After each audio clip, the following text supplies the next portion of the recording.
Georgia is one of the most places where many unexpected missing cases happened. In this video, we will talk about 7 chilling missing stories in Georgia. And how did they disappear? Is what happened to them real? Or just a stretch of our imagination? First case, Alan Lee Morse, was last seen in October 1989 in Austell, Georgia. The time he disappeared, he was working as an air traffic controller for the U.S. Navy and was stationed at a naval air station in Bermuda. In October 1989, while on leave, Morse went back to Austell. Upon the end of his leave, he was supposed to go back to Bermuda, but he went to Austell instead. Morse told his mother he'd see her at Christmas when his leave was over, and then he left. That night, someone from Bermuda told Morse's father that he hadn't gone back to the base like he was supposed to. Each parent was told in Morse code that the other would drive him to the airport when he got back to Bermuda. He had also told a friend that he was unhappy with the Navy and was thinking about leaving. The Navy thinks he ran away from his job and has put him on a list as absent without leave, AWOL. But they have decided not to charge him if he shows up again. Morse's family hired a private investigator to look for him. After he went missing in October 1989, his family found out that he went to see a friend. His friend took him to the bus station, and then he was never seen again. For many years, the police didn't believe that Morse was missing because there was no proof that foul had him. Morse was close with his family, so his family thinks it's not like him to leave without telling them. His father hopes he's hiding because he is afraid he will be accused of his case is still open because he left the Army. Second case, Frances Norad. Norad was last seen in Ackworth, Georgia on August 6, 1992.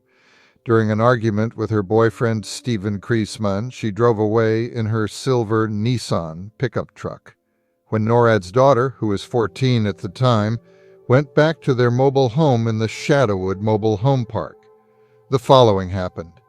Day, her mother wasn't there, and a phone cord and a key were also gone. Her 19-year-old son had spent the night at home and thought Norad had left with his comforter and truck. Kriesman before he woke up the next day, and he hasn't heard from her since. 6 weeks later, her car was found at a shopping center in Marietta, Georgia. She is a suspect in the case because she wasn't at the scene. Norad. Another girlfriend, Twyla Mickey, went missing in 1989, and the Rita Kriesman went missing from Marietta, Georgia in the year after the murder of her husband, 1986, leaving behind a baby son, a daughter who was 3 years old, and 2 stepsons. Stephen says that Rita went out to do some things and never came back, leaving behind an infant son, 3-year-old daughter, and 2 stepsons. 2 days later, her body, which had been strangled, was found.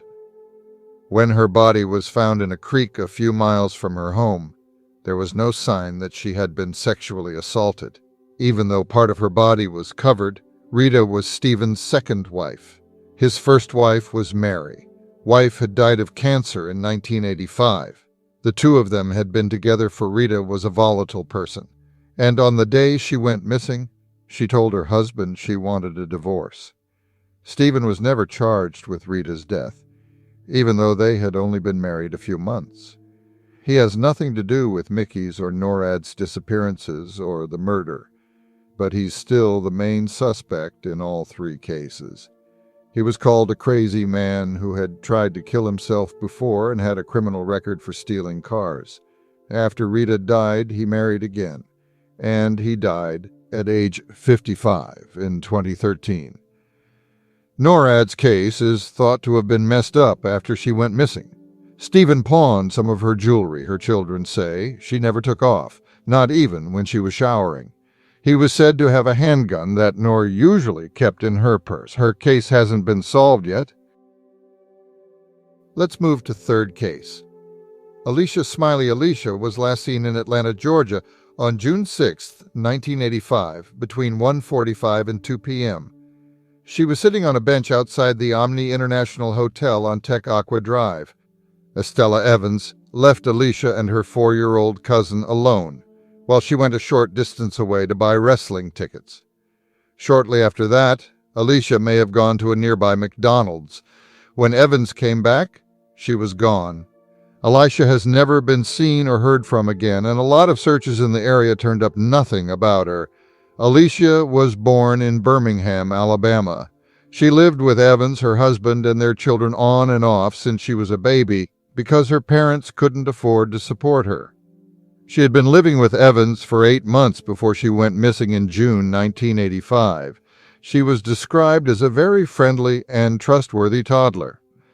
Shortly after she went missing, police got a tip that she may have been taken to the Lakewood Fairgrounds area, but there was no evidence to support this. Case number 4. Carlene Tangles. Carlene was last seen on June 21, 1972, in Macon, Georgia. That afternoon, she drove her family's white 1963 Pontiac station wagon to the now-closed Westgate Shopping Center off Pianono Avenue. She had just gotten her driver's license, so this was her first time driving alone. After leaving the shopping center, she was never seen again. Carlene wanted to pick up her younger sister from summer day camp. She asked her younger brother and older sister to come with her, but they said no, so she went alone. She stopped at her boyfriend's workplace behind the shopping center and left a note on his car saying she would see him that night after seeing some boys she knew. Carlene has never been seen or heard from again. Carlene's younger sister called her mother to tell her that Carlene hadn't been picked up from camp. The police wouldn't start looking for Carlene for 24 hours after her mother told them. The next morning at 1:45 a.m., the Pontiac was found parked in front of a Krispy Kreme donut shop at a shopping center. Carlene's friends and family don't think she would have left the car in this state, with the windows down and the doors unlocked. She wasn't at the scene. Carlene's sister thinks that the car was parked there not long before it was found. Carlene's father was in Florida on business when she went missing, and he often traveled for work. After almost a year, Carlene's family moved to North Carolina. They left a phone at their Macon home, connected it to a search hotline number, and asked the new owners to answer it if Carlene called. She never did, though. In 1972, Carlene's father and mother both died, but her sister is still alive and lives in the Macon area. Carlene was a rising junior at Southwest High School who liked to draw, dance, and play the clarinet and violin.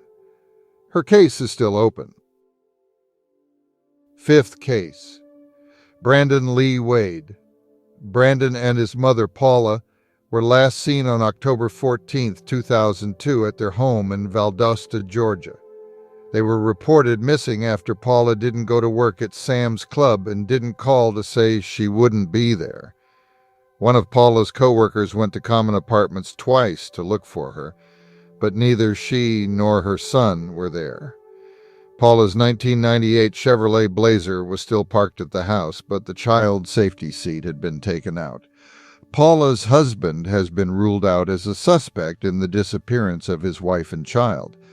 When Paula and Brandon went missing, he was stationed at the Shaw Air Force Base in Sumter, South Carolina, and he passed a polygraph test. However, Paula and Brandon's roommate are said to have been uncooperative.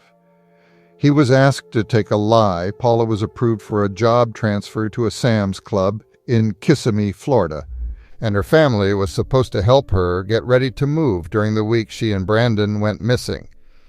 Brandon and Paula are considered to be in danger because no one has seen or heard from them since October 2002. Case number 6.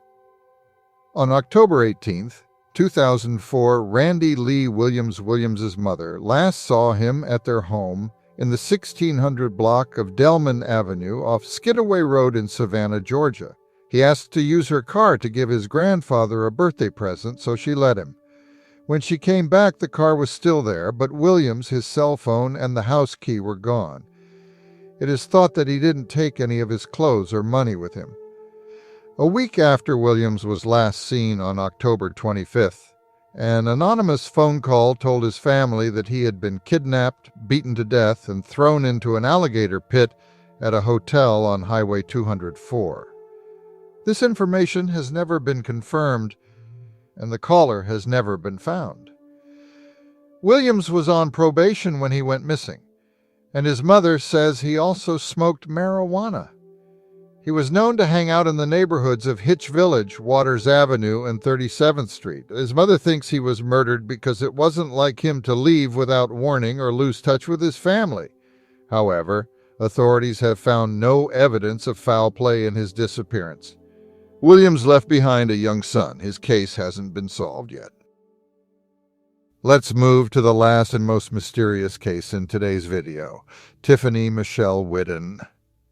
Whitton was last seen with her boyfriend, Ashley Christopher Red Caudle, on September 13, 2013, at 2 a.m.